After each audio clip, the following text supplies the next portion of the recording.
Hello dear student, आज का हमारा टॉपिक है बहुव्रीहि समास। हमारा क्या है? बहुव्रीहि समास। तो दीजिए हम लोग आज बहुव्रीहि समास किसे कहते हैं, इसका विग्रह कैसे करते हैं, समासिक पद कैसे बनाते हैं, उसको हम लोग क्या करेंगे, देखेंगे या पढ़ेंगे। तो देख लेते हैं बहुव्रीहि समास। वह समास जिसमें अन्य पद की प्रधानता होती है, ठीक है, वह समास जिसमें अन्य पद प्रधान हो उसे बहुव्रीहि समास कहते हैं। ठीक है, तो अन्य पद क्या होता है? तो देख लीजिए, इसमें उदाहरण से देखते हैं। बहुव्रीहि समास के अंतर्गत दो पद आपस में जुड़ेंगे। तो देखिए, इसमें बहुव्रीहि समास में ना ही उत्तर पद प्रधान होता है, ना पूर्व पद प्रधान होता है। ठीक है, ना ही पूर्व पद प्रधान होता है और ना ही उत्तर पद, ना ही प्रथम पद प्रधान होगा, ना ही द्वितीय पद प्रधान होगा, बल्कि कोई क्या है, अन्य कोई तीसरा क्या होगा, इसमें प्रधान होगा। तो उसे हम लोग बहुव्रीहि समास कहेंगे। मतलब इसमें जितने भी पद रहेंगे, बहुव्रीहि समास के अंतर्गत जितने भी हमारे पद रहेंगे, वो किसी तीसरे की विशेषता बताएंगे। ठीक है, विशेषण के रूप में यूज होंगे। तो इसी प्रकार से हम लोग उदाहरण के तौर पर देख लेते हैं, तब हम लोग को समझ में आने वाला है कि यह तीसरे की विशेषता कैसे बताता है। और बहुव्रीहि समास के अंतर्गत जितने भी क्या है हम लोगों के विग्रह पद रहेंगे, वो यद से जुड़े रहेंगे, यद के रूपों से। ठीक है, यद मतलब होता है जो, यद मतलब होता है जो। तो क्या है, यद से हम लोग का समासिक विग्रह जो रहेगा यद के रूपों से, ठीक है, यद से जुड़ा रहेगा। लेकिन यद का क्या होगा, हम लोगों का रूप, शब्द रूप जो है यद का, ठीक है, यद का जो शब्द रूप है वह यूज होगा यस्य के रूप में, यस्याः के रूप में, या यस्मात् के रूप में, एन के रूप में। ठीक है, तो इसके शब्द रूप प्रथमा से लेकर के सप्तमी तक इनके शब्द रूप क्या होंगे, यूज होंगे जो विग्रह पद है उसमें। ठीक है, जो से क्या है, जुड़े रहेंगे, यद से जुड़े रहेंगे।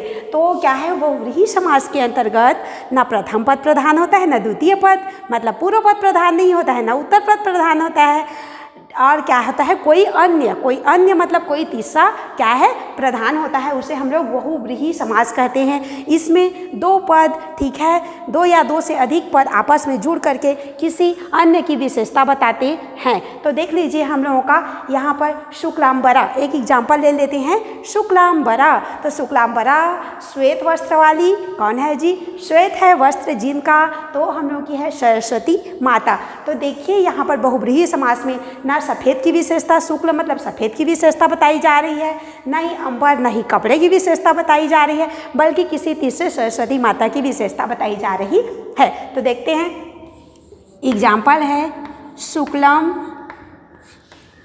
अंबरम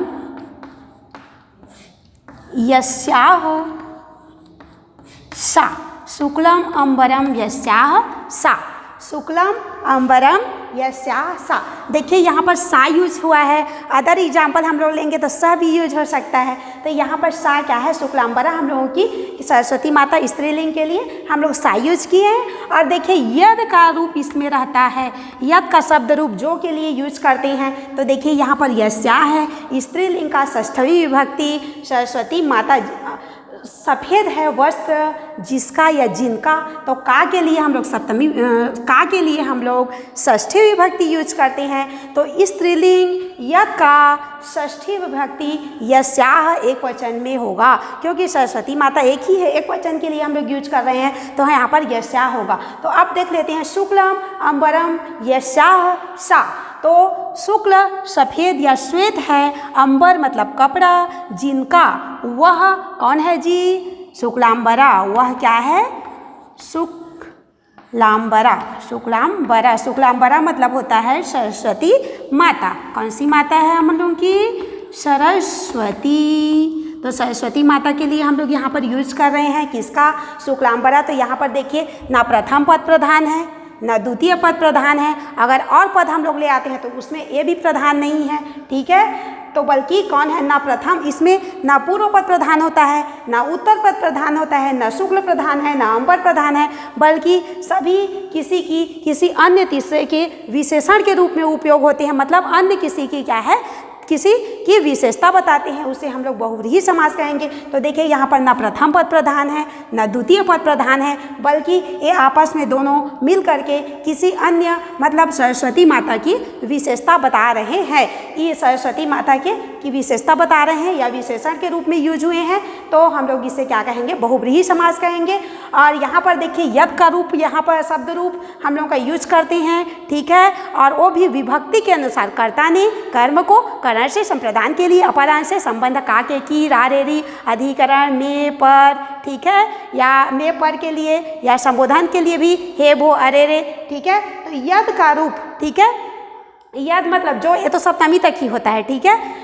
तो सप्तमी तक के लिए हम लोग कर्ता ने कर्म को करण से संप्रदान के लिए अपदान से संबंध का के की रा रे री अधिकरण में पर, इसके जो यद का रूप है वो एक वचन द्विवचन बहुवचन के रूप में भी हम लोग यूज कर सकते हैं, ठीक है। तो हम लोग यहाँ पर तो एक ही के लिए बोलते हैं, ठीक है। यहाँ पर एक वचन के लिए बोला जाता है, जैसे सरस्वती माता, या एक पर्सन के लिए बोल रहे हैं तो यहाँ पर एक वचन यूज करेंगे। और जिस विभक्ति का के की रा रे री जो भी यूज कर रहे हैं, या फिर तो हम लोग से यूज करते हैं, कर्ता ने कर्म को ने को में पर जो भी यूज करेंगे उसके अनुसार इसका क्या है, विभक्ति चिन्ह यहाँ पर ऐड हो जाएगा। और इसको हम लोगों को देखना पड़ेगा कि हम लोग स्त्रीलिंग के लिए यूज कर रहे हैं या पुल्लिंग के लिए यूज कर रहे हैं, ठीक है। तो उसके अनुसार ही यद का स्त्रीलिंग या पुल्लिंग रूप चल करके यहाँ पर यूज होगा। उसी प्रकार से अगला उदाहरण देख लेते हैं, लंबोदरः, क्या है हम लोगों का एग्जाम्पल है लंबोदरः, ठीक है। तो लंबम लंबम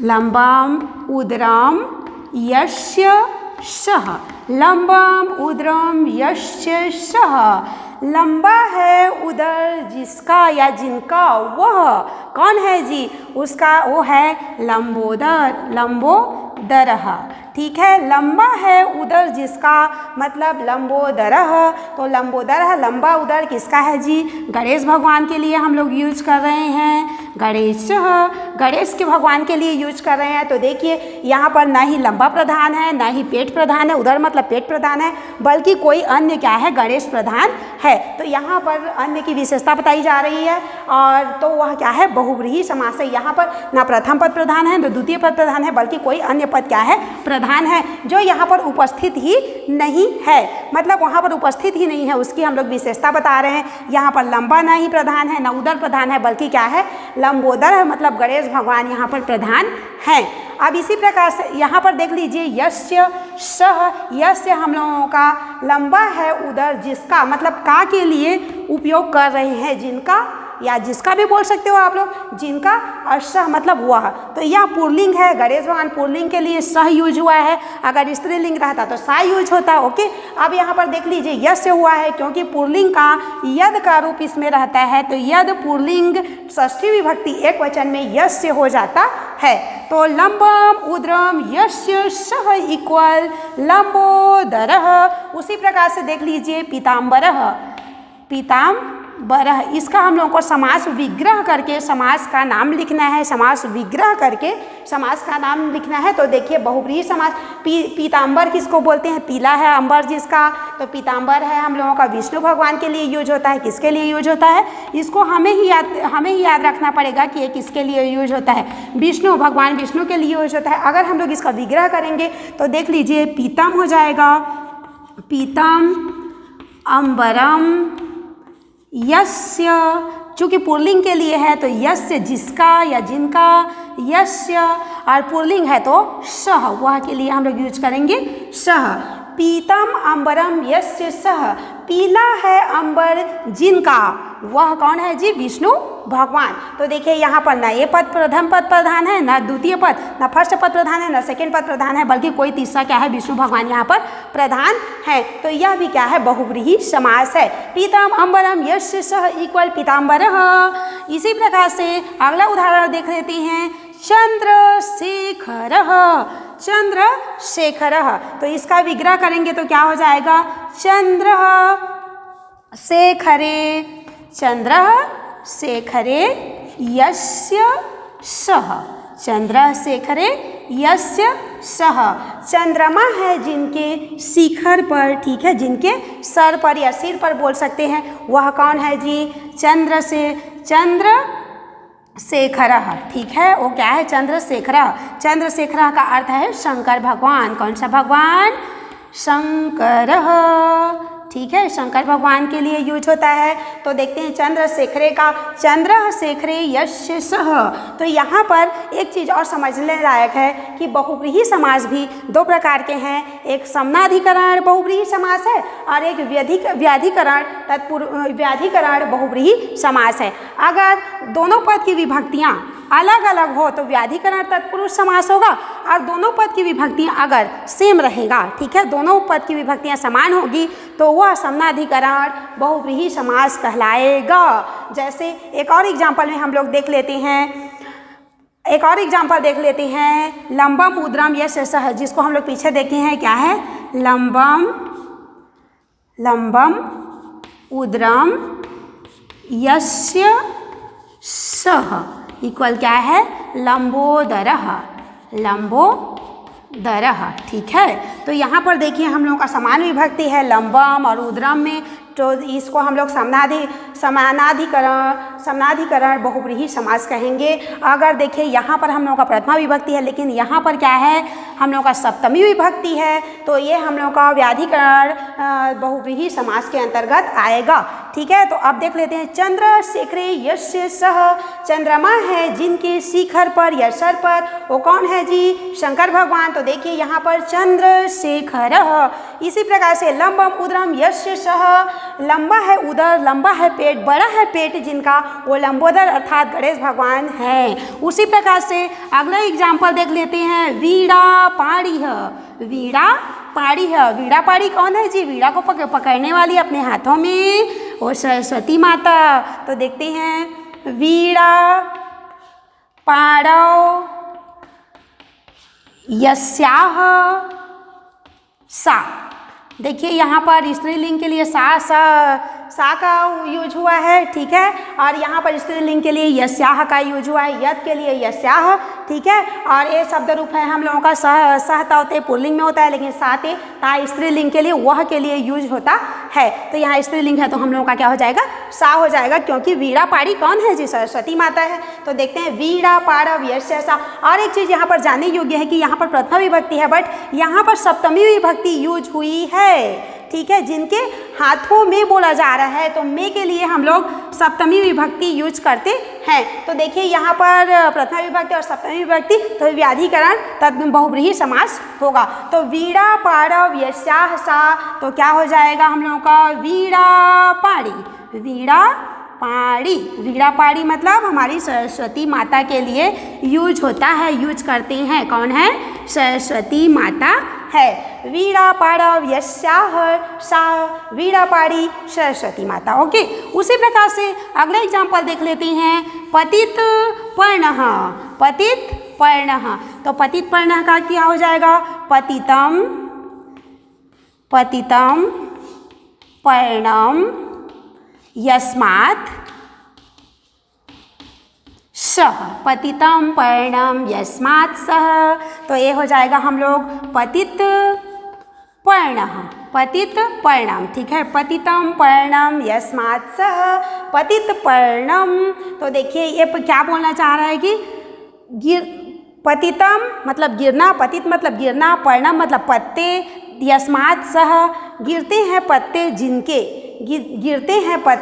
जिनके। तो देख लीजिए यहाँ पर सह, यहाँ पर यस्मात् है। इतना समय से हम लोग का यस्य या यस्याह यूज कर रहे थे, लेकिन यहाँ पर यस्मात् है तो अलग होने की क्रिया में, वृक्ष से पत्ते गिरते हैं तो अलग होने की क्रिया हो रही है। जब अलग होने की क्रिया होती है तो वहाँ पर से के लिए पंचमी विभक्ति यूज होता है। कौन सी विभक्ति? पंचमी विभक्ति यूज करते हैं। तो यत का पंचमी विभक्ति हो जाएगा यस्मात् यूज करने का कारण यहाँ है कि वृक्ष से पत्ते क्या हो रहे हैं? अलग होने की यहाँ पर क्रिया हो रही है, तो यह हो जाएगा यस्मात्। पतितम पर्णम यस्मात् सह, तो पतित पर्णम ये वृक्ष के लिए यूज किया जाता है, मतलब वृक्ष गिरते हैं पत्ते जिनके, वो कौन है? वृक्ष हैं। उसी प्रकार से गदा हस्ते जिनके हाथों में क्या हो, गदा हो, गदा हस्ते, ठीक है, गदा हस्ते। तो इसका विग्रह करेंगे तो हम लोगों का हो जाएगा गदा हस्ते यस्य सः, गदा हस्ते यस्य सः, जिनके हाथों में, यहाँ पर भी देख लीजिए हम लोगों का सप्तमी विभक्ति यूज हुआ है, यहाँ पर प्रथमा विभक्ति यूज हुआ है, तो वो व्याधिकरण बहुव्रीहि समास होगा क्योंकि इनमें दोनों प्रति विभक्तियाँ क्या हैं, अलग अलग। यहाँ पर प्रथमा, यहाँ पर सप्तमी विभक्ति है। और देखिए गदा हस्ते यस्य सः, जिनके हाथों में क्या है, गदा है, जिनके हाथों में गदा है, तो ये हम लोगों का विग्रह पद हुआ। ये समासिक पद बनाएंगे तो गदा हस्ते हो जाएगा। तो जिनके हाथों में गदा है वो हम लोग भीम के लिए भी यूज कर सकते हैं और बलराम के लिए भी यूज कर सकते हैं। तो अगला देखते हैं हम लोग यशोधन। यशोधन, तो यशोधन किसको बोलते हैं, यश है धन जिनका, यश ही धन है जिनका, तो क्या हो जाएगा हम लोग का यशः धन, यशः एव धनम, यशः एव धनम यस्य सः, यश ही जिनका धन है, यश ही धन है जिनका, वह कौन है जी, राजा के लिए यूज करते हैं हम लोग। किसके लिए यूज करते हैं, राजा के लिए। तो ये हो जाएगा हम लोगों का यशोधन, हम लोगों का हो जाएगा यशोधन। तो यशोधन किसको बोलते हैं, यश ही धन है जिनका, तो ये है हम लोगों का राजा के लिए यूज किया जाता है। तो देखिए इसमें ना यश प्रधान है ना धन प्रधान है, बल्कि कोई तीसरा क्या है, राजा प्रधान है। तो यह बहुव्रीहि समास है और इसमें यद से आपस में पद जुड़े हैं, देखिए यस्य, ठीक है। इसी प्रकार से अगला एग्जाम्पल लेते हैं चतुराननः। अगला एग्जाम्पल है हम लोगों के पास चतुराननः। तो ये हो जाएगा चत्वारि आननानि, चत्वारि आननानि यस्य, ठीक है, चतुरानि आननानि यस्य सः, चतुरारि आननानि यस्य सः, चार हैं आनन जिनके। तो ये क्या है, चतुराननः, चतुराननः। तो चतुरानन कौन है जी, ब्रह्मा के लिए यूज करते हैं हम लोग। किनके लिए यूज करते हैं, ब्रह्मा के लिए, ठीक है। तो ब्रह्मा भगवान के लिए यहाँ पर यूज किया जाता है, या ब्रह्मा को आप लोग ऐसे भी लिख सकते हो, ठीक है, ब्रह्मा के लिए यूज किया जाता है। ये आप लोगों का शुद्ध रूप है, बोलिए। और ये हम लोग ऐसे ही भी यूज कर सकते हैं। तो ब्रह्मा भगवान के लिए हम लोग चत्वारि आननानि यस्य सः, चार हैं आनन जिनके, आनन मतलब मुख, मुख है जिनके, वो कौन है जी, चतुरानन मतलब ब्रह्मा भगवान। ओके, तो इस प्रकार एक बार और देख ली, चत्वारि आननानि हो गया। उसके बाद एक बार और हम लोग एग्जाम्पल की ओर देख लेते हैं। और बहुव्रीहि समास किसे कहेंगे देख लेते हैं। वह समास जिसमें कोई अन्य पद प्रधान हो, ठीक है, उसे हम लोग बहुव्रीहि समास कहेंगे। इसमें ना तो फर्स्ट पद प्रधान होता है, ना सेकंड पद प्रधान होता है, बल्कि कोई अन्य प्रधान होता है। इसी प्रकार से हम लोग उदाहरण देख लेते हैं। शुक्लांबरा, तो क्या हो जाएगा, शुक्लम, ठीक है, शुक्लम अंबरम यस्याह सा, सरस्वती माता। लंबोदरः लंबमुद्रम यस्य सः, लंबोदरः, ठीक है, गणेश भगवान के लिए यूज करते हैं हम लोग। लंबा है पेट जिनका या बड़ा है पेट जिनका, तो क्या गणेश भगवान जी का रहता है। और पीतम अंबरम यस्य सः, पीताम्बरः, तो विष्णु भगवान है। और चंद्रशेखरे यस्य सः, जिनके शिखर पर क्या हो, चंद्रमा हो, शंकर भगवान के लिए। वीणा पाड़व यस्याह सा, ये हमारी सरस्वती माता के लिए यूज होता है। पतित पर्णम, तो क्या हो जाएगा, पतितम पर्णम यस्मात् सः, तो पतित पर्ण है वृक्ष के लिए, जिनके पत्ते गिरते हैं, किसके गिरते हैं, वृक्ष के। गदा हस्ते यस्य सः, तो जिनके हाथों में क्या है, गदा है। तो ये हम लोगों के लिए क्या है, भीम के लिए भी यूज करते हैं और बलराम के लिए भी यूज किया जाता है, मतलब भगवान के लिए। और देखो यशोधनः, यशः एव धनम यस्य सः इक्वल यशोधनः, राजा के लिए। और चतुराननः, चतुरारि आननानि यस्य सः, तो ये हम लोगों का है ब्रह्मा भगवान के लिए यूज किया जाता है। अब देख लेते हैं बहुव्रीहि समास में दो या दो से अधिक कोई भी पद प्रधान नहीं होता है, बल्कि कोई अन्य प्रधान होता है, तो उसे हम लोग बहुव्रीहि समास कहेंगे। तो यहाँ से हम लोगों का क्या है, बहुव्रीहि समास इंड होता है। Thank you.